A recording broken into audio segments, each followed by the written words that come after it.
America ने जो trade war शुरू किया उसका जवाब क्या है हमारे पास? उसका जवाब है मेक इन इंडिया। ये make in India, make for the world, हमारे उस लक्ष्य की तरफ एक बड़ी छलांग। मेक इन इंडिया में भारत में जब से ये स्कीम 2014 से लागू हुई तब से लेके अभी तक 750 बिलियन डॉलर का इन्वेस्टमेंट आ चुका है।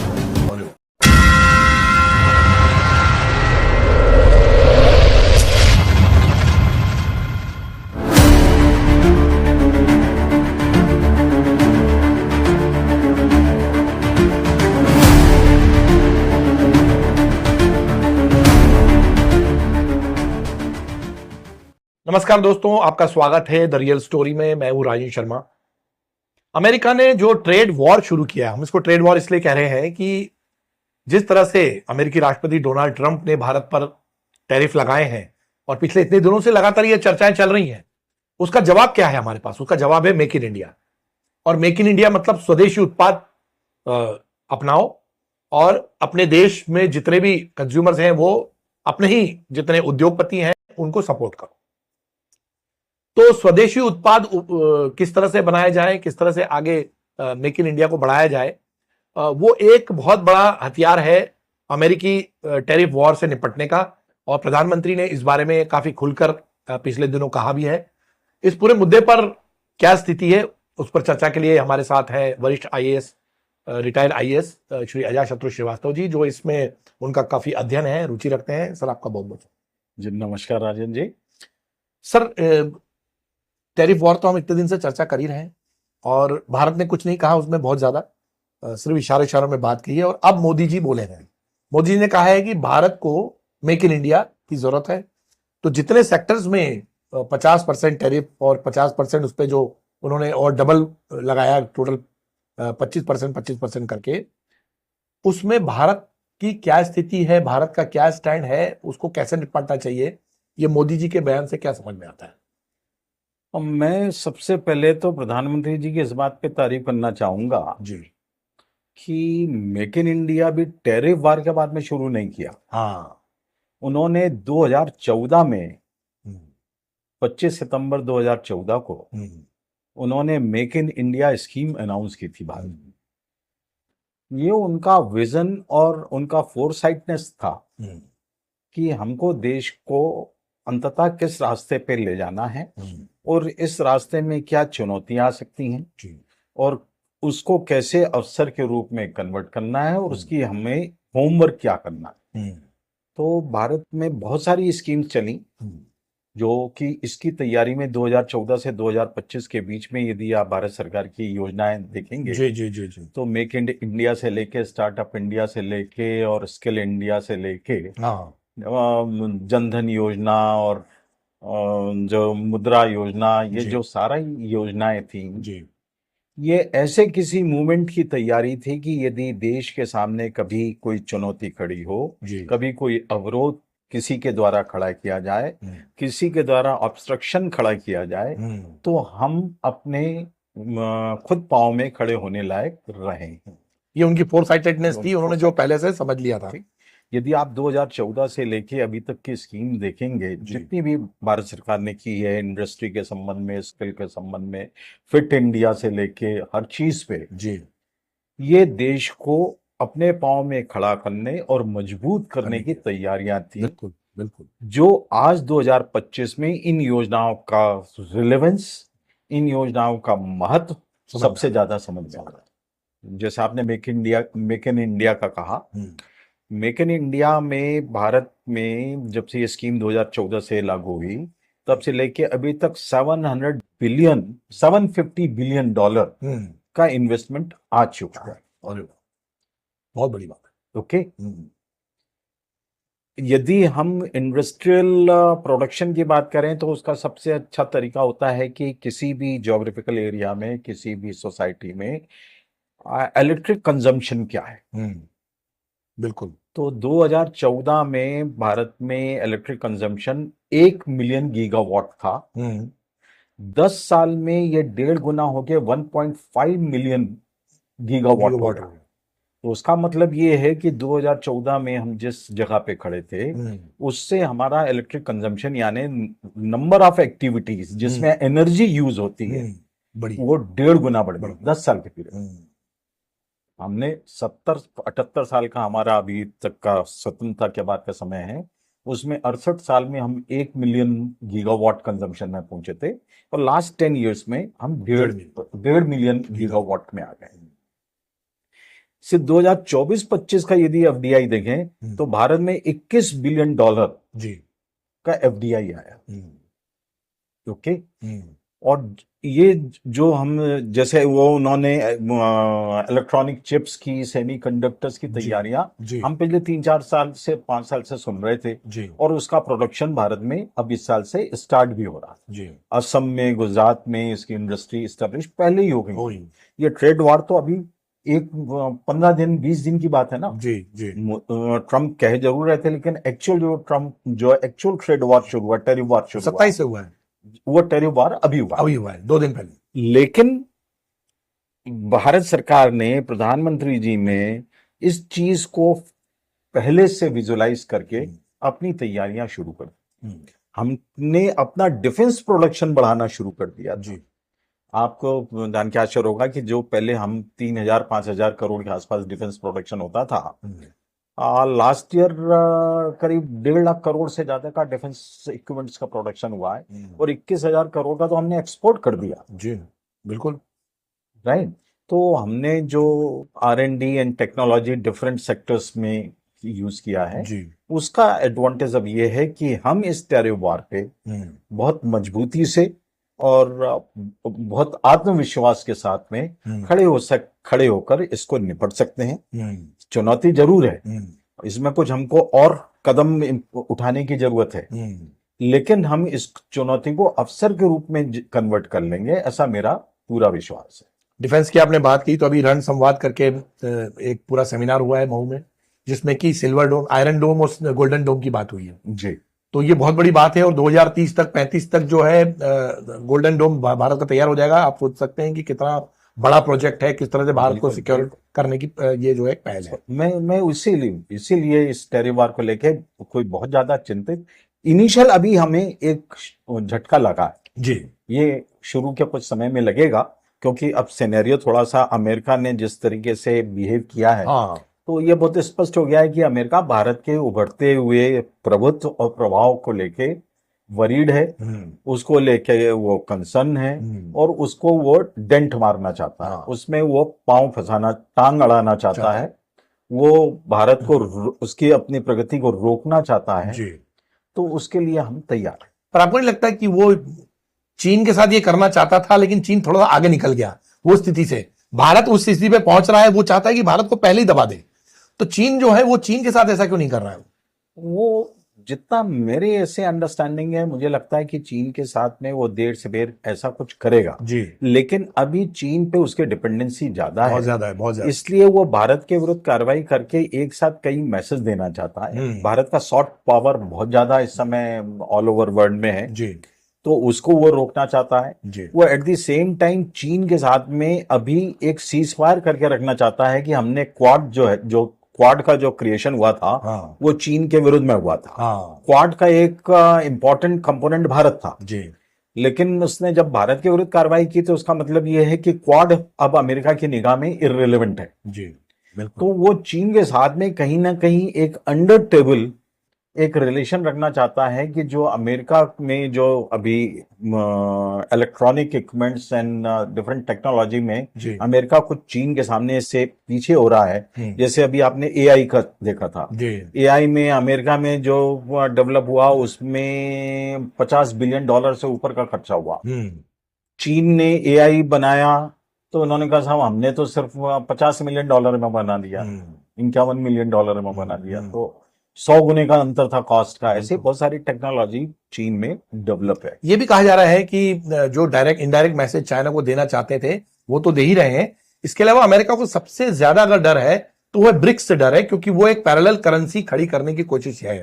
ब्रिक्स तो उतनी ज्यादा करेंसी खड़ी नहीं कर रहा था जितना भारत के यूपीआई से उसे खतरा। जी, ये एक बहुत बड़ी बात है ये तो। क्योंकि यूपीआई में भारत के अलावा करीब 16 देशों ने अपनी सहमति दे दी है। जी कुछ देशों में यूपीआई सिस्टम चालू भी हो गया है जी। और बाकी देशों में भी चालू होने का है। और रूस और सऊदी के कुछ देश जो है, कंट्रीज जो है, वो तो रुपया लेने को तैयार है। हाँ बिल्कुल, ईरान ले रहा था, ईरान ले रहा रूस था। ले रहा था। जी तो इसलिए कहीं ना कहीं यह भारत का जो बढ़ता हुआ सॉफ्ट पावर है जी। वो अमेरिका के थिंक टैंक को, अमेरिका के डीप स्टेट है, डीप स्टेट, वो डीप स्टेट कहीं ना कहीं भारत को लेके कंसर्न है, हाँ वरीड है, हाँ। और उसके कारण वो भारत को अभी झटका देना चाह रहे हैं। लेकिन इससे कोई फर्क पड़ेगा नहीं जी। और भारत अपना ऑल्टरनेट रूट डेवलप कर लेगा।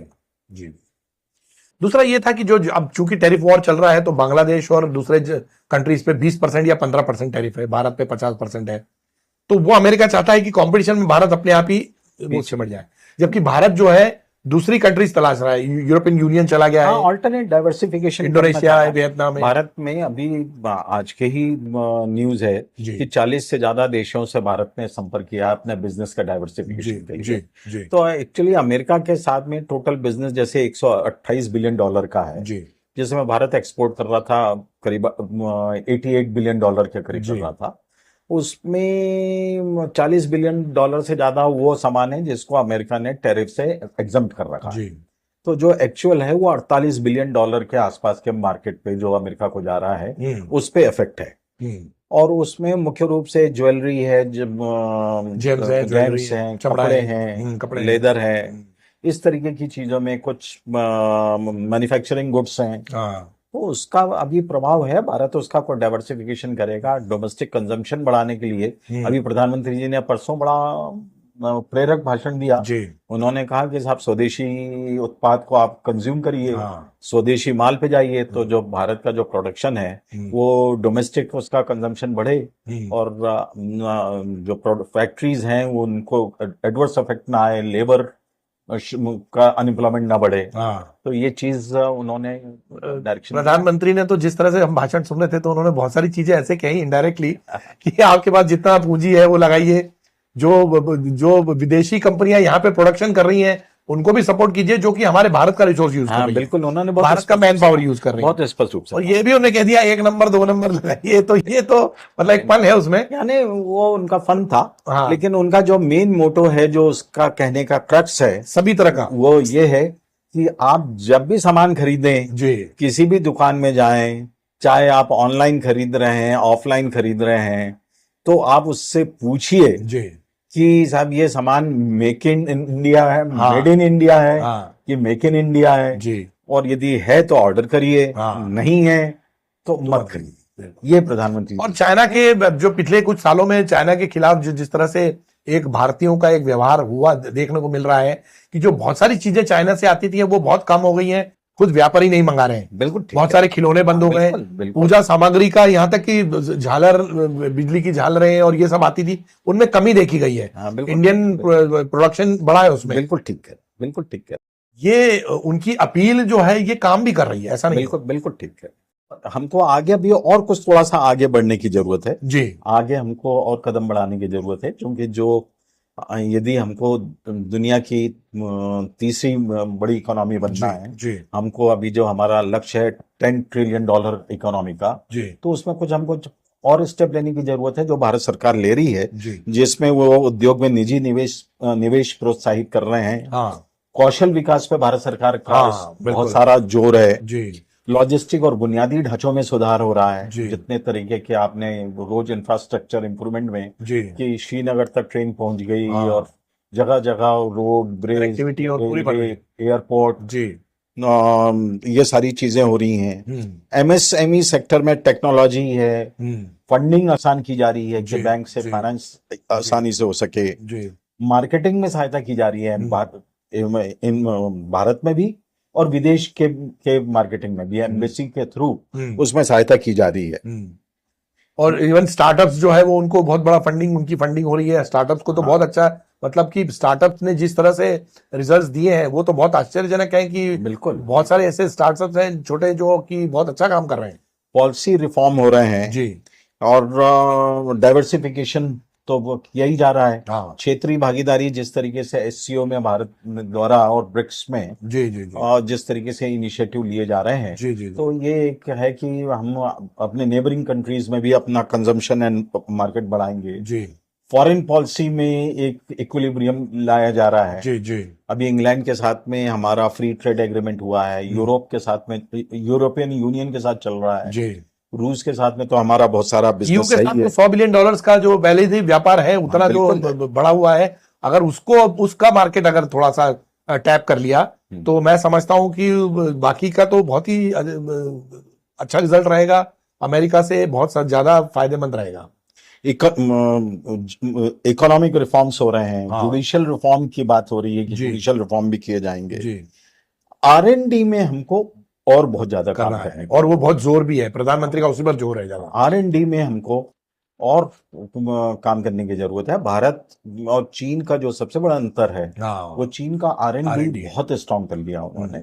हम अभी आरएनडी के में कमजोर हैं और हमको आरएनडी में और बहुत सारा काम करने की जरूरत है। जी तो वो ये इस तरीके का जो स्थिति है, हाँ ये हमारे लिए एक पॉजिटिव साइड में हम जा रहे हैं। जी। अच्छा, अभी जो चाइना की चीन की जो प्रधानमंत्री यात्रा करने वाले हैं एससीओ में और वो जाएंगे शंघाई, वहां पे बैठक होगी, उसको देखा जा रहा है कि भारत और चीन के बीच में जो हवाई सेवाएं हैं वो फिर से बढ़े।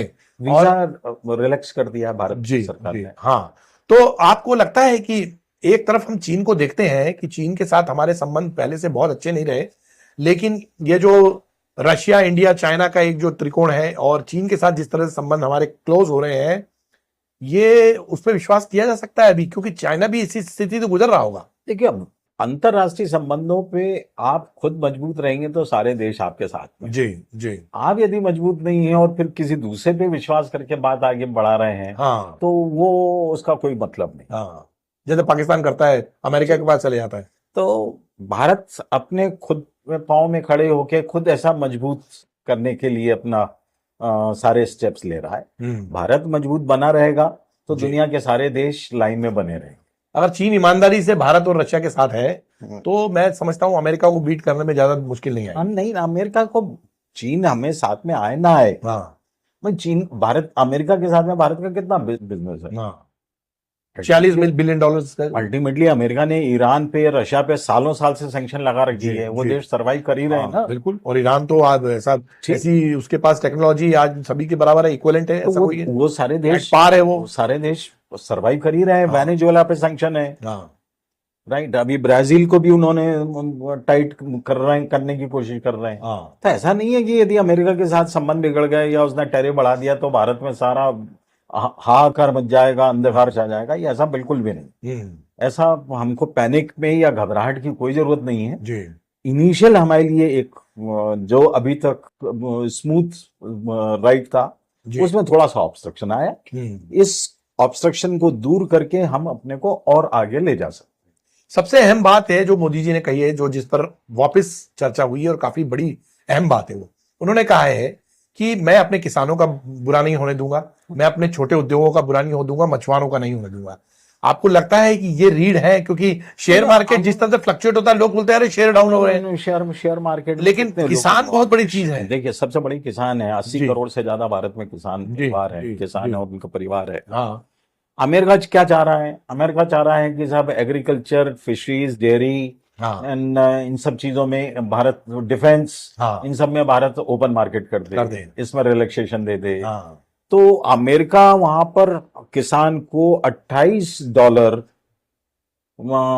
पर टन प्रोडक्शन में सब्सिडी देता है, राइट। इतनी सब्सिडी के बाद में भारत का किसान उसके सामने कैसे स्टैंड कर सकेगा? बिल्कुल। जो मिल्क प्रोडक्ट है उसमें भी वहां पे सब्सिडी दी जाती है। वहां पर जो उनकी हाइब्रिड क्वालिटी है उसका प्रोडक्शन ज्यादा है, कॉस्ट कम है।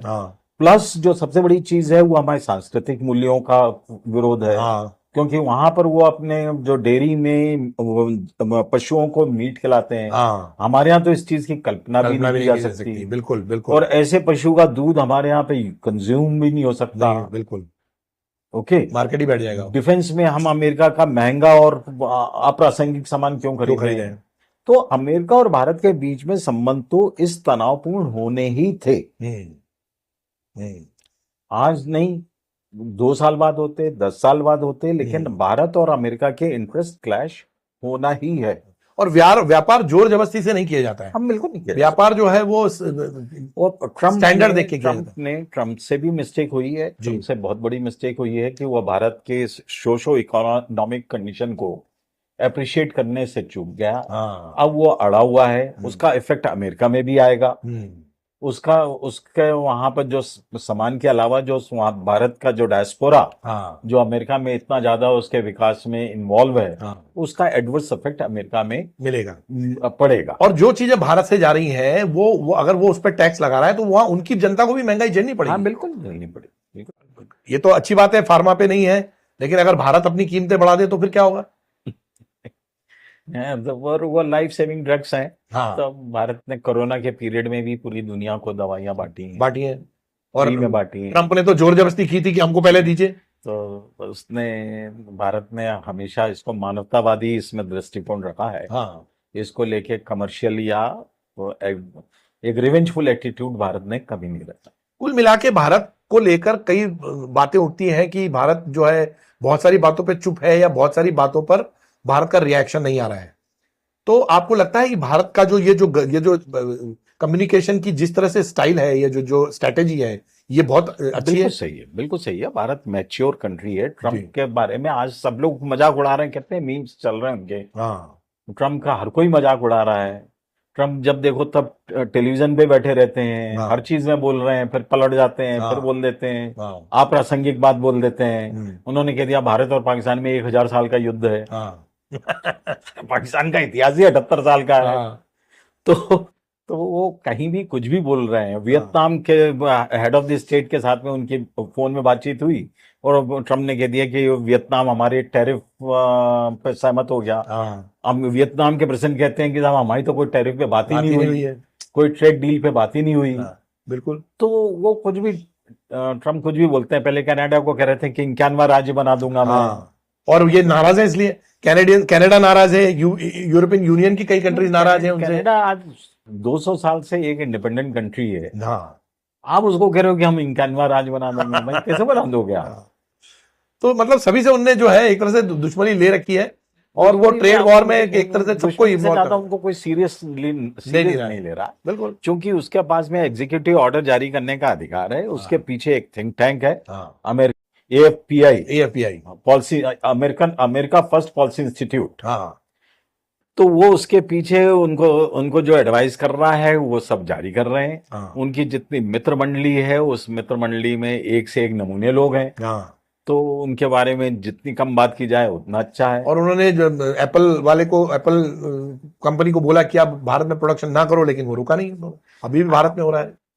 कुछ भी हमने जो है इलेक्ट्रिक कार बनाना शुरू कर दी है 100 कंट्रीज में। प्रधानमंत्री ने बताया कि 100 देशों में एक्सपोर्ट होगा, किया जाएगा, है ना। उनका बहुत अच्छा क्लोज मित्र था एलन मस्क, उसी से झगड़ा हो गया, गाली गलौज कर रहा है। तो ऐसी स्थिति हो गई कि एलन मस्क, हालांकि एक तरह से कहा जाए संधि हो गई है, लेकिन वो बिल्कुल साथ में नहीं है अभी। हाँ, नहीं।